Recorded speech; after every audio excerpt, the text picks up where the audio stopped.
Hello everyone, welcome to Aptitude Jab. This is a logical DI which was asked in XAT 2022 today. It says that there are 6 students OPQ, RS and T. They appeared in a test that had 10 questions. Each question had 4 options A, B, C, D and each question was of 1 mark and there was no negative marking. So they would get the score would be the number of answers marked correctly. Okay, so this table shows the question number and the response of each of these candidates and their total score. Okay, now how to start this question? There are 10 questions. Okay, we cannot assume that first question this will be the answer, second that hit and trial will be a very long method. Okay, so in such scenarios what we see is we see the largest number of responses, correct responses. Q has 7 correct responses, S also has 7 correct responses. 7 plus 7 will mean 14 correct responses. Okay, 14 correct responses, but there are only 10 questions. So that means there should be minimum 4 common correct responses. Minimum of 4 common correct response. So let us see the table if there are minimum 4 common correct responses. Okay, so if you see question number Q and S, right? You see question number 3. The common response is A. This is C. Okay, then we have D and the response is AA for both. So you can think it like this, right? There are 10 questions. Okay, this is Q, this is S. So 4 questions, both of them answered correctly. 3 questions Q will answer correctly, 3 questions S will answer correctly. So that is the rationale to solve this question. Okay, so that means the 4 questions are these which are answered correctly by both of them. So let us mark the answers A, C, D and A. We'll encircle the people who got all these questions correct.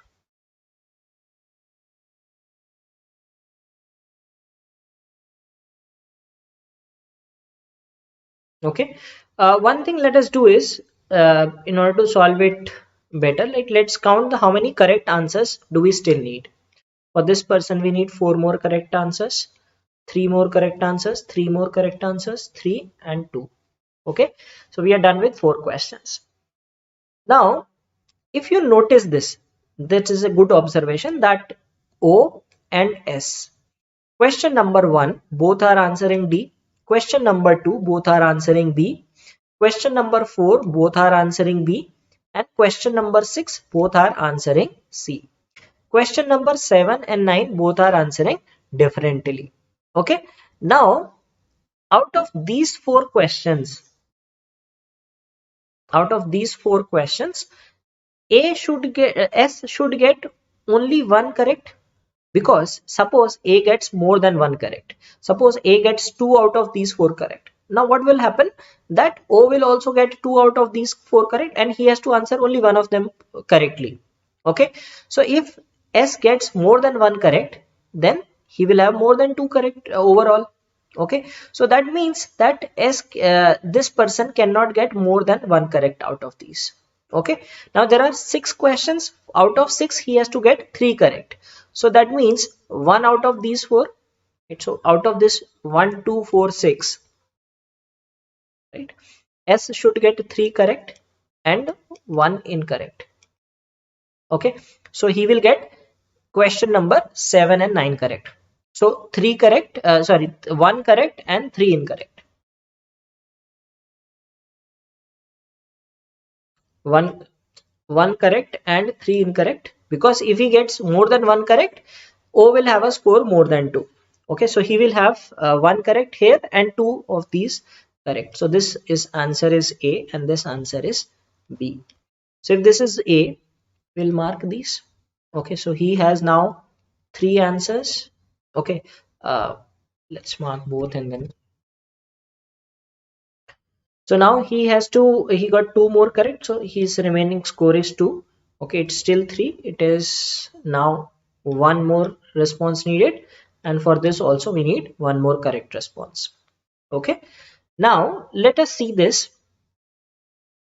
Uh, so this means out of 1, 2, 4, 6, Q should get 3 correct, because Q got both of these incorrect, right?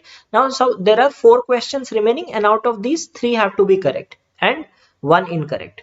Okay, so 1, 2, 4 and 6, 3 have to be correct, 1 incorrect. Now suppose Q gets 1, 2 and 4 correct. Okay, if Q gets 1, 2 and 4 correct and this incorrect, let us say he gets these 3 correct and this incorrect. Now what will happen in that case? If you take these 3 correct, so this person will not get any of these 3 correct, and this person will get wrong. So it means we cannot fulfill the condition for P. Right? If you have A and C, suppose the answers to 1, 2 and 4 are A, C. So ये भी incorrect हो जाएगा, ये भी incorrect हो जाएगा, ये भी incorrect हो जाएगा, और ये D नहीं होगा तो ये भी incorrect हो जाएगा. Okay, so this person will eventually end up getting just 3 correct. This means that D is not incorrect. You have to find 1 incorrect and 3 correct. So we were assuming that D is incorrect. Okay, so that means D is this question number 6 is not incorrect for Q. Out of 1, 2, 4, 6, for Q, 1 incorrect is there. That question cannot be question number 6. So that means question number 6, the answer is B.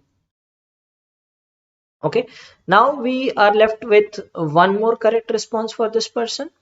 Okay, and this is 2 more correct responses and 1 correct response for this person as well.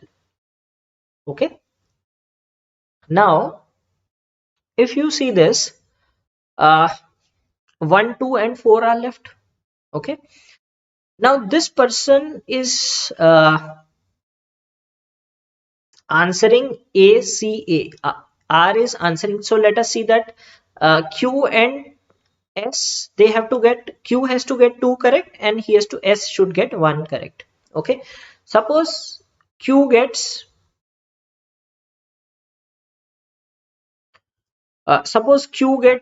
this correct, right? Suppose this is correct, and this is correct. Okay, so in that case R will not get any answer correct, right? So if you see, right, if A, B, then R will not get any answer correct. R has to get one more correct answer. Okay, suppose the answer is this, that he gets first correct. Okay, second this person gets correct, third this person gets correct. In that case also, in so if no, so let's take this case that suppose the answers, so R has marked ACA. Okay, he has marked AAC and he has marked DBB. Suppose I mark these 2 correct and this one correct. Okay, so if I take these 2 correct, because wait, this is the other way around, that 2 have to be correct for uh, 2 have to be correct for Q and 1 correct for S. So if Q gets these 2 correct, okay, and suppose S gets this correct, so in that case what will happen, that R will not get any of these correct. Okay, so if Q has to get 2 correct and S has to get 1 correct. If 2 and 1 are like this, so R will not get any correct. So this, what does this suggest is the answer to question number 1 should be A, because if this is A, so R will get it correct. Okay, and whatever is the answer to these questions, R will obviously get them incorrect, right? Question number 2 and 4, R is getting incorrect anyway, because we know that who is answering correctly, one of Q and S has to answer correctly. So अगर A भी होगा तो R का गलत होगा, B भी होगा तो R का गलत होगा. So that means question number 1 has answer A. So that completes the both correct answers for this person, right? For R also we are done, and for Q one more response is remaining. Okay, now if you see this question number 4, if the answer is B, right, so this will, T will also get correct answer. So that means for question number 4 the answer is C. Okay, and for this question the answer should be B. Okay, so B, if it B, so one correct gone, B correct, one correct gone, and B one correct over, and it is C, so this will get the answer. So this is how we figure out all the correct responses to all the 10 questions. Okay, now we can easily answer the questions. What is the correct answer to question 9? So question 9, the correct answer is option B. Okay, and the next question is, for how many questions was the answer option D? So option D was the answer to 2 of the questions. What was the maximum number of consecutive correct responses by a person? So maximum consecutive correct is 4 here, and here also you get 4. So maximum 4 correct answers in a sequence. Next question. Which question was answered correctly by the least number of people? Okay, so if you see this question number 4 was answered correctly by just one person, which is Q. Okay, and all other questions were answered correctly by multiple people. So the answer is question number 4. So this was the solution to the set and the answers to the questions.